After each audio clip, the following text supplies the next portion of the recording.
Covid মহামারীর বিরুদ্ধে লড়াইয়ে সারা বিশ্বে এক অনন্য নজির স্থাপন করেছে ভারত। ইতিমধ্যেই গোটা দেশে ভ্যাকসিন প্রদান 100 কোটি ছাড়িয়েছে।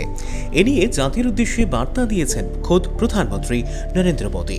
আর এই 100 কোটির মধ্যে জলজল করছে ত্রিপুরার নামও।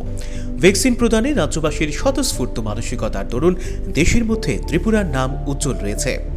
কেন্দ্রীয় সরকারের গাইডলাইন মেনে এই রাজ্যে উৎসবের মেজাজে কোভিড ভ্যাকসিনেশন ড্রাইভ কার্যকর করেছে রাজ্য সরকার।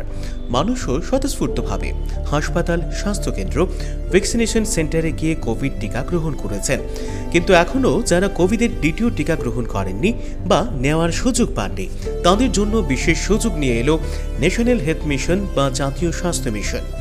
জাতীয় স্বাস্থ্য মিশনের বিশেষ ব্যবস্থাপনায় আগামী 1 নভেম্বর থেকে 3 নভেম্বর পর্যন্ত 3 দিন ব্যাপী সারা রাজ্যের 8টি জেলায় অনুষ্ঠিত হতে চলেছে কোভিড ভ্যাকসিনেশন স্পেশাল ড্রাইভ। এই সুযোগ গ্রহণ করতে রাজ্যের সকল অংশের মানুষের কাছে আহ্বান রেখেছে জাতীয় স্বাস্থ্য মিশন। তথ্য ও সংস্কৃতি দপ্তর কর্তৃক জনস্বার্থে প্রচারিত।